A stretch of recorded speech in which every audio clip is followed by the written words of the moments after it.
Near the end of Block 3, we started doing, the airable scenes, like in the Great Hall. We've had some of the biggest set builds that we've had to do on this project in these last few months, which test the salt of the crew. No department ever got ahead of themselves or went, yep, we're done on that.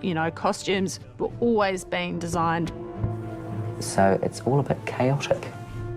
The amount of work was so intense and so much of it, you just don't stop. Almost every morning of the shoot, we're delivering the objects needed that day. There was none of this taking wonderful photographs in front of racks of armour completed a year before production as we did on Lord of the Rings.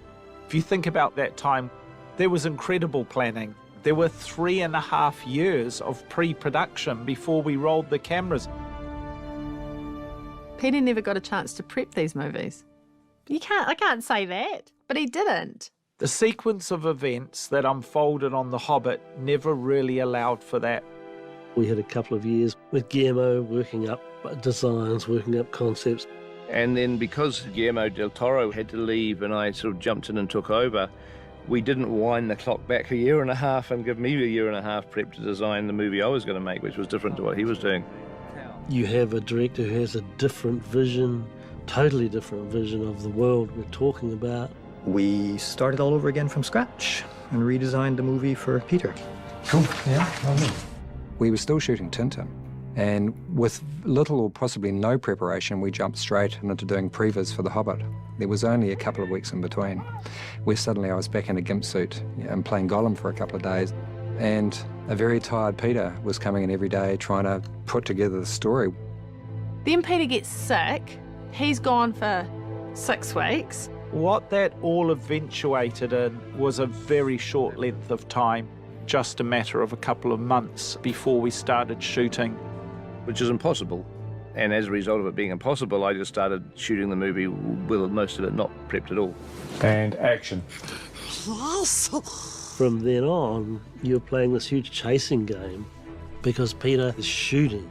He's doing his 21-hour days, getting 3 hours sleep and doing another 21-hour day with the editing and everything else that's going on, and you don't ever get that prep time. You now have to plan on the go. You're laying the tracks directly in front of the train, and that chased us all the way to the end. When we were shooting the airable scenes, everything came to a head. When you're going onto a set, very complicated, and you're winging it. You've got nothing to go on, no storyboards, no previs. You've got these massively complicated scenes and you're just making it up there and then on the spot. If I was a director that hadn't had that 25 years of experience doing this in the past, it would have just been almost impossible. We would just tell the crew to take an extended lunch for an hour or so because I wanted to just get my head completely clear and be able to plot it through. I spent so much of The Hobbit feeling like I was not on top of it, with the fact that I hadn't much prep and I was making it up as I went along. And even from a script point of view, Philip and Fran and I hadn't really got the entire scripts written all the way through to our satisfaction. So that was a very high pressure situation. When you're in the momentum of a film, day after day you're shooting, week after week you're shooting, what you're lacking is time to think. I don't even have time to think for half an hour if I'm on the set directing, because in that half an hour I've got 30 people coming up to me asking me questions. So I can help everyone else, but I can't help me. I don't get the time I need to think. There's so much to think about, the details of each day. It's relentless. We shoot for a long time. And they look up and see the dragon left to right. I was able to wing it right up until the point that I had to start shooting this very intricate battle. I couldn't wing that, really. I did need to know what the hell I was doing and have a plan.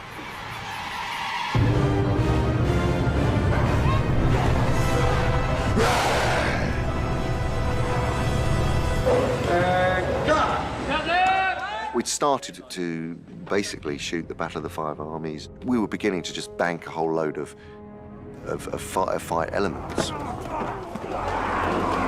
But the actual battle itself was a mystery to us. We didn't know what we were doing. Nothing had been formulated at all. So we were sort of waving around in the wind, really. Simply because I didn't know what the hell I was doing. I mean, there's no magical answer for it, and that's the truth of it.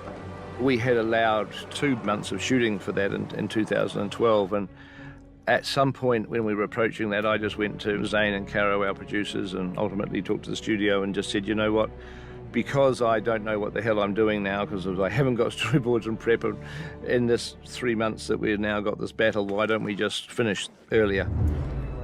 And then there was a call from Zane saying, Andy, can I meet you? Where he said, look, Andy, I just wanted to tell you that Pete's thinking that we're going to revisit this next year. And suddenly, very suddenly, we were finishing a few weeks earlier. Okay. All right, folks, so we have a plan. It was absolutely the right decision. You know, I think the second unit were quite shocked. You know, it was a bit of a downer for the day, but I think everyone understood the decision behind it, and no one wanted to shoot something that wasn't ready to be done. It's a little bit bittersweet, but we've all had such an amazing time. Oh, that was awesome. That was fantastic. Thank you. Very good, very good. Well, we've just finished the Battle of the Five Armies in 2 days. No, I'm only joking. Of course we haven't, because we have just started it. The Battle of the Five Armies is going to take months, we now realise. And so what that delay, any delay, gives you is it gives the director time to just clear his head and actually have some quiet time to sit and just wait for those bits of inspiration to come about the battle that you've got coming up and start to really put something together.